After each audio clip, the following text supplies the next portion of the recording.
তাকে কি সত্যি ধর্ষণ করা হয়েছিল, নাকি এটা একটা বানোয়াট মিথ্যা কাহিনী?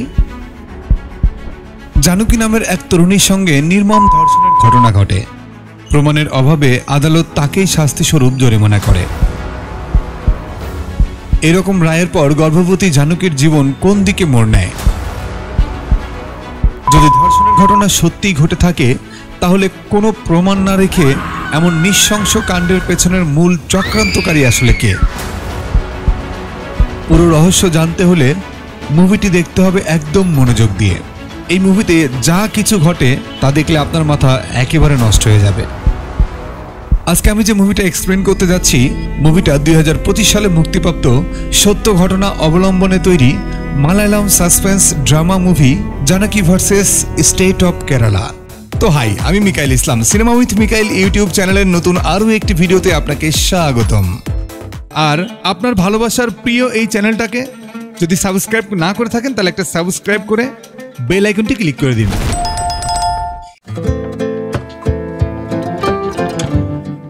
মুভির শুরুতেই আমাদেরকে একটি লেখা দেখানো হয়, যেখানে লেখা ছিল, যখন প্রমাণ বিকৃত হয়ে যায় তখন বিচার শুধুমাত্র একটা ভ্রম ছাড়া আর কিছুই না। আমরা দেখি একজন চার্চের ফাদার হাইকোর্টের একজন বিখ্যাত লয়ার ডেভিডের চেম্বারে এসেছে, যাতে ডেভিড এই কেসটা না লড়ে। ফ্রান্সিস নামের একজন ফাদার ব্যাপকভাবে দুর্নীতিগ্রস্ত, কিন্তু তার বিরুদ্ধে কেউ কখনো মামলা করার সাহস পায়নি। একটা মেয়ে যৌন হয়রানি হওয়ার কারণে মেয়েটা তার বিরুদ্ধে লিখিত অভিযোগ করলে দুর্নীতির বিরুদ্ধে লড়াই করার এই সুযোগটা নেয় ডেভিড। আসলে ডেভিড এমন একজন লয়ার যে কিনা সবসময় সত্যের পক্ষে লড়ে। রাজনীতিবিদ বা পুলিশ কারো কথাতেই সে তার ন্যায়ের পথ থেকে দূরে সরে যায় না। এই কারণে সে সেই গডফাদারকেও ফিরিয়ে দেয় আর বলে সে সত্যের পথেই লড়বে। তখন ফাদার রাগ করে সেখান থেকে চলে যায়। এরপর আমরা পুলিশ স্টেশনের সামনে আমজনতার প্রচণ্ড ভিড় দেখতে পাই, যা সামলাতে পুলিশের প্রশাসনও হিমশিম খাচ্ছিল। ফাদার ফ্রান্সিসের কেসটা তদারকি করতে সেখানে ডেভিডের আসার কথা ছিল, যে কারণে সেখানে অনেক লোক জমা হয়েছে ন্যায় বিচার চাইতে। তার মধ্যে কিছু লোক জমা হয়েছে গন্ডগোল করতে, যাতে ডেভিড পুলিশ স্টেশনের ভেতরে যেতে না পারে। আসলে তাদেরকে সেখানে পাঠিয়েছে ফাদার ফ্রান্সিসের পক্ষের লোকজন। এদিকে যখন ডেভিড সেখানে এসে পৌঁছায়, তখন সেই সব লোকেরা আরও বেশি করে ঝামেলা সৃষ্টি করে, আর ডেভিড পুলিশ স্টেশনের ভেতরে না যেতে পেরে ফিরে যায়। কিন্তু সেই ভিড়ে পড়ে গিয়ে চাপা পড়ে মারা যায় একজন লোক, যাকে কিনা কেউই চিনত না।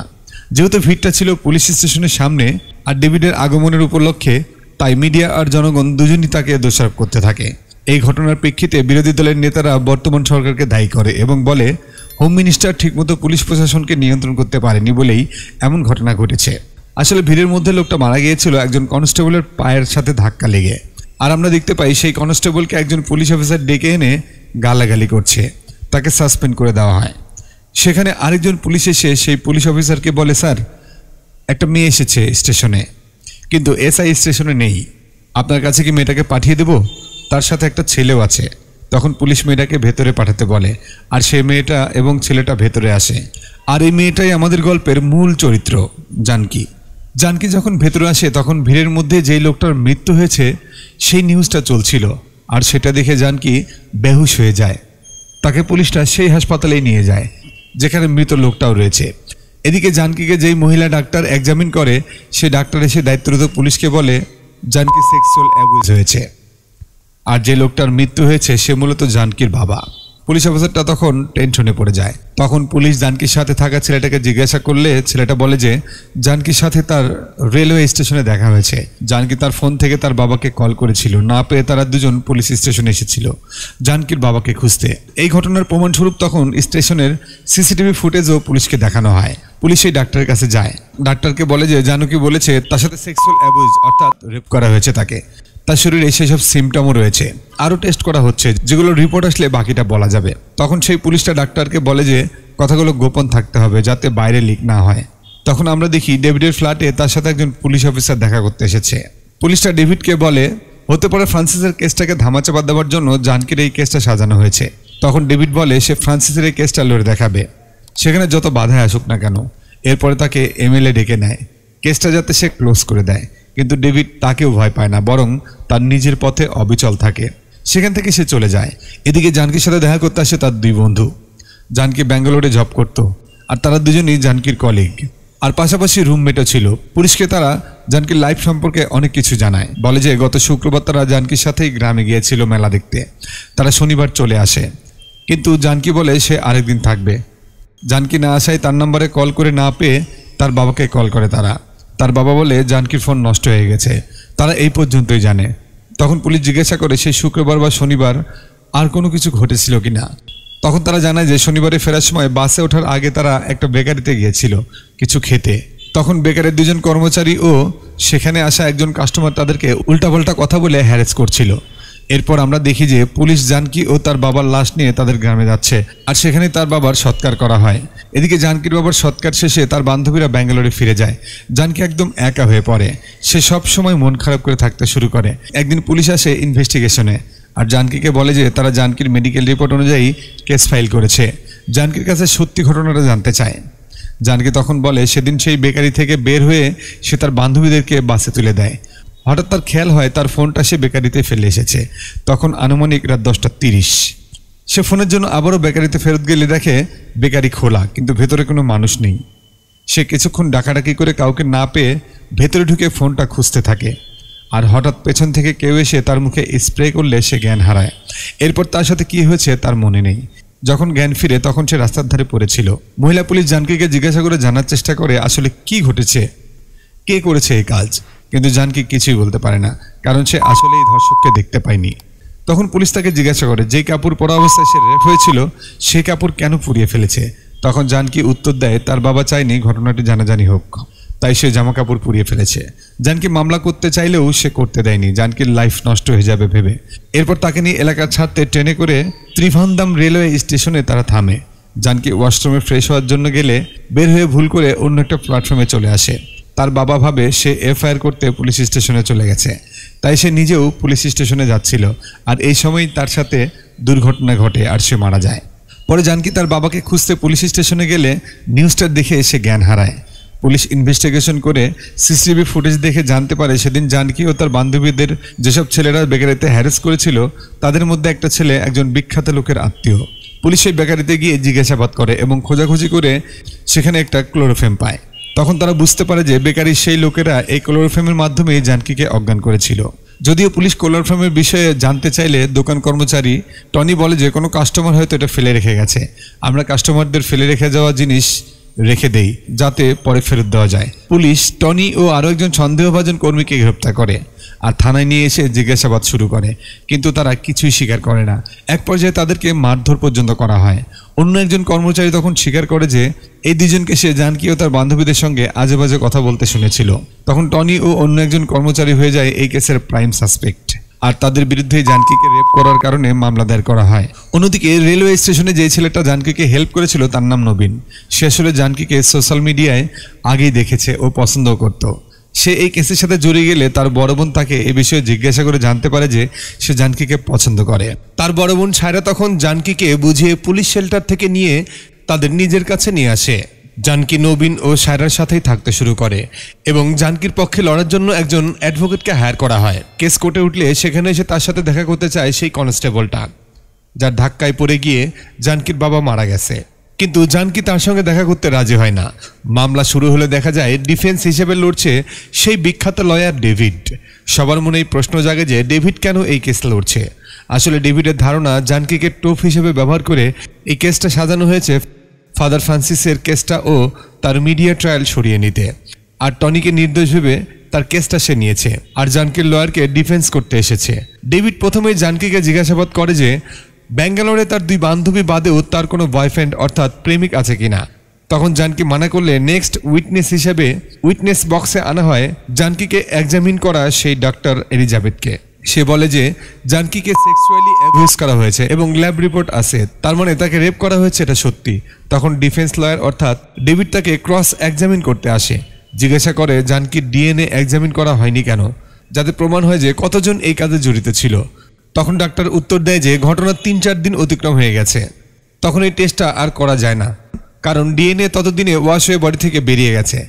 তখন জিজ্ঞাসাবাদে প্রমাণ হয় যে জানকির শরীরে ক্লোরোফর্মের পাশাপাশি আরও একটা ড্রাগ ছিল, যে ড্রাগটা সেক্সুয়াল ড্রাইভ বাড়ানোর জন্য অনেক সময় ইউজ করা হয়।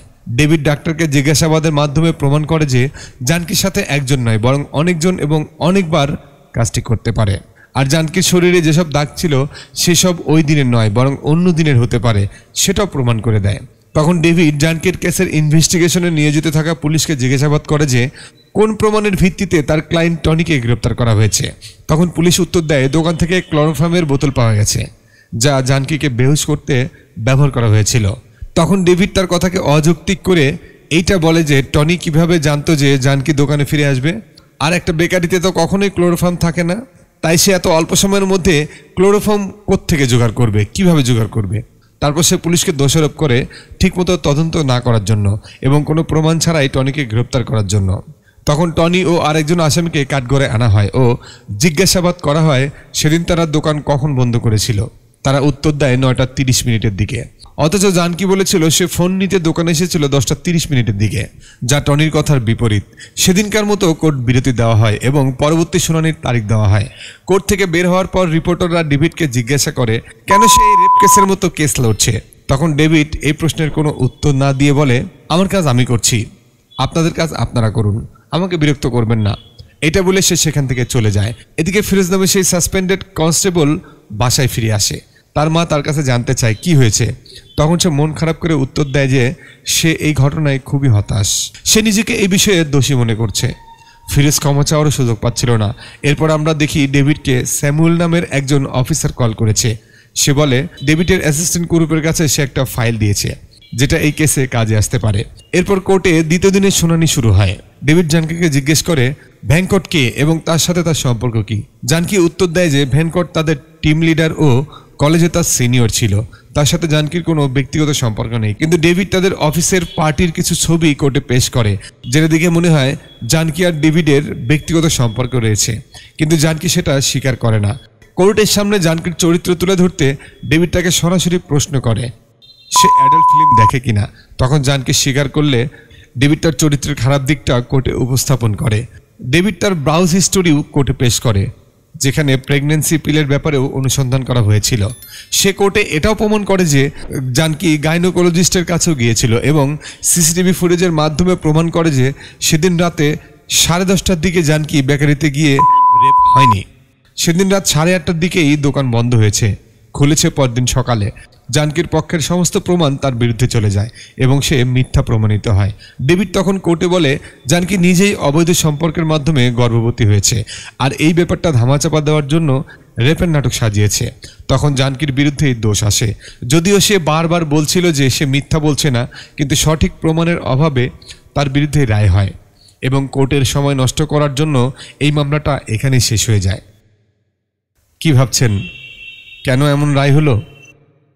এরপর জানকি একরকম হতাশা নিয়েই দিন কাটাতে থাকে। একদিকে কনস্টেবল ফিরোজ বারবার তার সাথে দেখা করতে চেষ্টা করছিল ক্ষমা চাওয়ার জন্য, কিন্তু জানকি কোনোভাবেই রাজি হয় না। জানকির বান্ধবীরা তাকে বোঝালে সে অবশেষে রাজি হয় এবং ফিরোজের সাথে দেখা করে। ফিরোজ তাকে বলে হাইকোর্টে আবার মামলাটা আপিল করতে। নবীন ও তার বোন সায়রা ডেভিডের কাছে যায় জানকির হয়ে কথা বলতে। তখন ডেভিড তাদের পরামর্শ দেয় মামলাটা পুনরায় খুলতে হলে আরও প্রমাণ লাগবে, প্রমাণ জোগাড় করতে আর ধর্ষক ও জানকির ডিএনএ পরীক্ষা করে ক্রস ম্যাচ করতে। এদিকে আমরা দেখি ভ্যানকটের সাথে ফিরোজ দেখা করেছে। ভ্যানকট তাকে জানায় যে তারা শুধুমাত্র একজন আরেকজনকে চিনত, জানকির সাথে তার ব্যক্তিগত কোনো সম্পর্ক ছিল না। আর রেফার পর সে কেন জানকির সাথে যোগাযোগ করেনি জিজ্ঞাসা করলে সে বলে সে খুব ব্যস্ত থাকায় যোগাযোগ করতে পারেনি। পরে যোগাযোগ করার চেষ্টা করতে গিয়ে তার ফোন বন্ধ পেয়েছে। নবীন আর সায়রা অন্যান্য উকিলদের সাথে পরামর্শ করতে যায়। একজন তাদেরকে বলে প্রমাণ ছাড়া আবার আপিল করা সম্ভব নয়, প্রমাণ আগে জোগাড় করতে হবে, প্রত্যক্ষদর্শী বা সিসিটিভি ফুটেজ। এদিকে সময় পার হতে থাকে আর জানকির পেটের বাচ্চাটা বড় হতে থাকে। ফিরোজ জানকিকে নিয়ে তদন্ত চালিয়ে যায় আনঅফিসিয়ালি। একদিন জানকিকে নিয়ে ফিরোজ ছদ্মবেশে সেই বেকারিটা দেখতে যায় যেখানে এই ঘটনাটা ঘটেছিল। জানকি গাড়িতে থেকেই ফিরোজকে নির্দেশ দেয় আর ফিরোজ ঘুরে ঘুরে দেখতে থাকে যদি কিছু প্রমাণ পাওয়া যায় এই আশায়। তখন হঠাৎ ফিরোজ দেখে পাশের একটি দোকানের সিসিটিভি ক্যামেরা রয়েছে যেটা অনেকটা জায়গা কভার করে। তখন জানকির কেসের তদন্তকারী অফিসারের কাছে যায় জানকিকে নিয়ে, যাতে পুলিশ গিয়ে সেই সিসিটিভি ফুটেজটা দেখে। কিন্তু সেই অফিসার তাদের সাহায্য তো করেই না, উল্টো ফিরোজকে অপমান করে তাড়িয়ে দেয়। সেখানে অন্য একটা কেসের কাজে ডেভিড আসে। সে দূর থেকে জানকি আর ফিরোজকে দেখে। পরে অফিসারের কাছে ফিরোজ কেন এসেছিল জানতে অ্যাসিস্ট্যান্টকে বলে সেই সিসিটিভি ফুটেজ দেখতে। অ্যাসিস্ট্যান্ট ও ফিরোজ মিলে সিসিটিভি ফুটেজ বারবার দেখেও কোনো প্রমাণ পায় না, কারণ সেই ক্যামেরাতে শুধু রাস্তাটাই দেখা যাচ্ছিল। দুই দোকানের সামনের বেকারির দোকানটা দেখা যাচ্ছিল না, সন্দেহজনক কোনো গাড়িও তাদের চোখে পড়েনি। তখন ডেভিড সেই ফুটেজে একটা গাড়ির মাঝে রিফ্লেকশন দেখতে পায়, যেখানে দেখা যাচ্ছিল রাত 10টার পরেও বেকারি খোলা ছিল, যেটা জানকির কথার সত্যতা প্রমাণ করে। এদিকে ফিরোজ একদিন তার মাকে নিয়ে হাসপাতালে গেলে একজন লোকের মাথায় একটা টুপি দেখে তার মনে পড়ে ভ্যাঙ্কটের মাথাতেও এমন একটা টুপি সে দেখেছিল। তখন সেই বেকারির পাশের দোকানের সিসিটিভি ফুটেজ সে আবারও পরীক্ষা করে, যাতে দেখা যায় রেপ হওয়ার পরদিন সকালে ভ্যাঙ্কট সেই বেকারিতে গিয়েছিলেন। তখন ফিরোজ ও নবীন মিলে ভ্যাঙ্কটকে ধরে ফেলে এবং বারবার জিজ্ঞাসা করার পর জানতে পারে সে মূলত গিয়েছিল জানকির ফোন নিতে। জানকির ফোন তার কেন দরকার সেটা তখন স্পষ্ট হয় না। এতগুলো প্রমাণ একসাথে করার পর নবীন যায় ডেভিডের কাছে, যাতে ডেভিড তার কেসটা লড়ে। কিন্তু ডেভিড বলে যেই কেসে সে ডিফেন্স লড়েছে সেখানে আবার প্রসিকিউশনের হয়ে লড়া সম্ভব নয়। এটা শুনে নবীন চলে যেতে থাকলে ডেভিড তাকে ডেকে বলে এই কেসটা সে তার বোনকে দিয়ে লড়াবে, আর সে নিজে আড়ালে থেকে সাহায্য করবে। তার বোন নিজেও একজন বড় আইনজীবী, কিন্তু নবীনকে এই কেসটা হাইলাইট করার জন্য জনগণের সামনে নিয়ে আসতে হবে। তখন জানকির ধর্ষণের পাশাপাশি পুলিশ ও সরকারকে দায়ী করেও মামলা দায়ের করা হয়, আর তাদের গাফিলতির জন্য আজকের এই অবস্থা, এটা সবাইকে বোঝানো হয়। জনগণ মুহূর্তের মধ্যেই জানকির পক্ষে চলে আসে এবং তার হয়ে বিচার চায়। কোর্টে নতুন করে মামলা দায়ের করা হয়। কোর্টের ডিফেন্স আইনজীবী বলে যে জানকির কেস আগেই প্রমাণ হয়েছে যে তাকে রেপ করা হয়নি, বরং তার এই অবস্থার জন্য সে নিজেই দায়ী। তখন জানকির আইনজীবী বলে জানকির উপর মিথ্যা দোষারোপ করা হয়েছে এবং তার কাছ থেকে সমাজের সম্মানের সাথে বাঁচার অধিকার ছিনিয়ে নেওয়া হয়েছে। জানকির কথা মতো যেই ফোনটা সে হারিয়ে ফেলেছিল সেই ফোন কোর্টের রায় হওয়ার কয়েক মাস পর এনারকুলাম নামক একটা জায়গায় একটা দোকানে পাওয়া গেছে, যেখানে ফোনটা বিক্রি করে দেওয়া হয়েছিল।